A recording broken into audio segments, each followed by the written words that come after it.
But anyway, and we talked a little bit about what we wanted engraved on your stone. And Loria gave some wonderful suggestions, and Mila and I, we all worked together. We were limited to 15 characters per line. So you don't write poems this way. So Randall, I'm going to let you read what this says. This is a replica, and this is for you to keep, of what is at the in the wall of tribute at the American Printing House for Harley. Well, Randall Harley, Peabody Vandy, teacher leader, true researcher, great integrity. And I think Joe alluded to and talked about the integrity. And I have a letter here from Chuck Tinsley, who's the president of the American Printing House for the Blind, where this wall is and where that stone is already.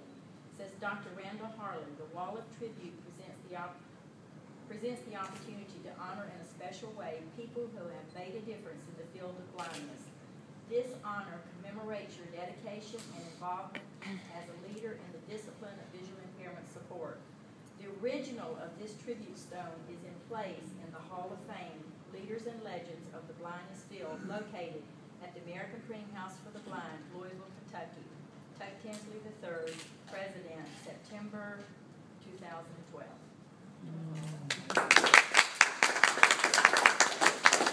We have that and plus a picture of the stone, so you get both of those for that.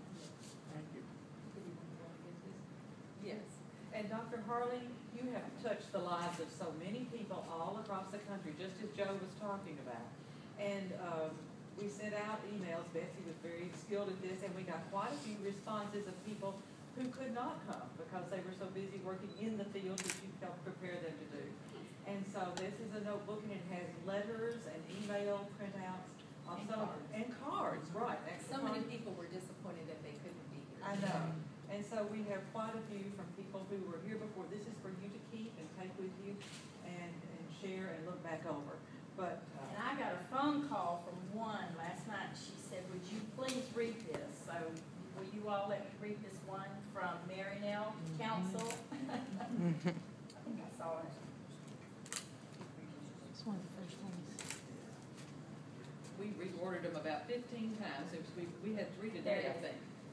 Dear Dr. Harley, a stone for you on the wall of tribute at APH. How wonderful and how well deserved. I could say congratulations on this very special occasion, but thank you is really more appropriate. Thank you for your extraordinary loyalty and commitment to your students and to your professional field. Thank you for believing in us and for encouraging us in our studies and work.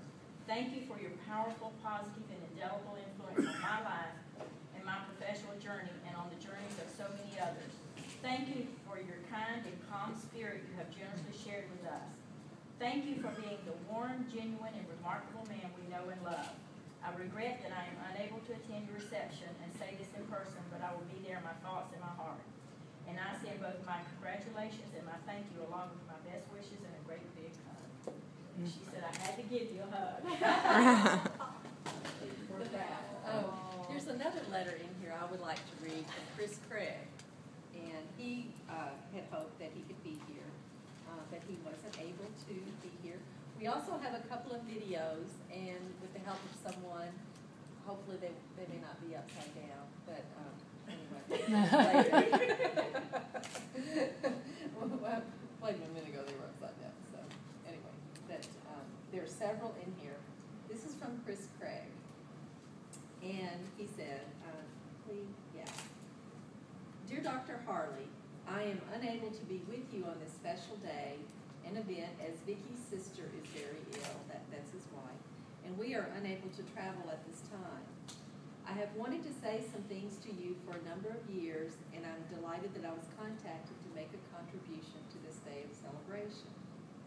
First, it's been 19 years since I finished the program at Vanderbilt. You opened a door for me and my family back in 1990, and the rest of my life has been on the other side. I never in a million years would have dreamed that due to your leadership, ethics, sense of humor, and simple human kindness that I would have gone this far down the road. I have been a professor, a department chair, a dean, and a provost in the second largest university in the state. taught me how to be ready for leadership and recognize the opportunity when it presented itself.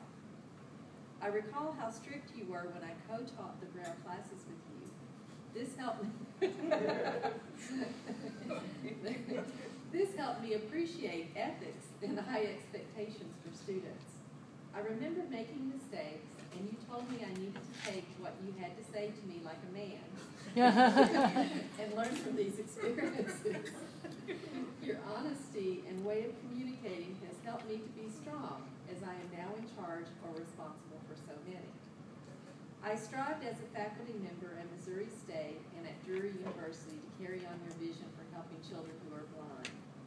MSU has the only TDI, Orientation Mobility Program, in the state, and we have impacted a 4-state region with our federal projects and other funding.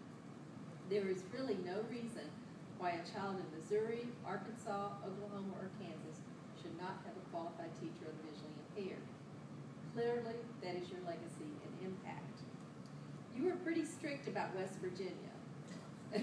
Every day, you would call wanting to make certain that I was keeping those West Virginia teachers' feet to the fire for the assessment and Braille courses.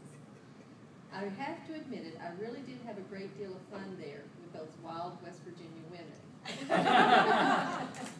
But after a month, I was glad to get home. I recall riding on the back of a horse with a gentleman who was blind from the school named Harley each day over to the diner in downtown Romney. You did not tell me that was going to be part of the deal. You might recall that I flew every other week for an entire semester from Springfield to Nashville to be in Dr. Sanford's advanced procedures class on Saturdays. Those really were the best times, and I miss you all very much. Certainly, I think of you often and some of those weird stories about you trying to get 2 cars back. I had not read this whole letter. I just read it. Trying to get back home. Let's see. From someplace in Nashville by driving 1 car a mile or so, then running back to the other, and driving into a spell, has been told time and again, which we found out today is a true story. Did that really happen? I also have fond memories of our trips to APH and sharing a room with you at the Kentucky School for the Blind. Yep, that was some high living. I recall when you shaved your head when my dear friend Linda DeFries was sick.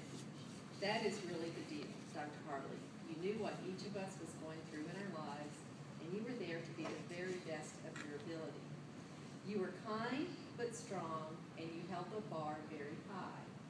I hope I have made you proud, and my family will always be grateful for helping me adopt the ideal that the greatest pleasure in life is accomplishing what others say cannot be done.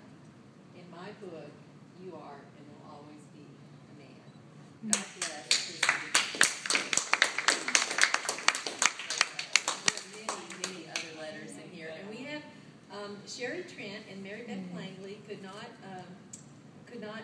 be here, but they sent a video that we are going to try to play. Yay! And so,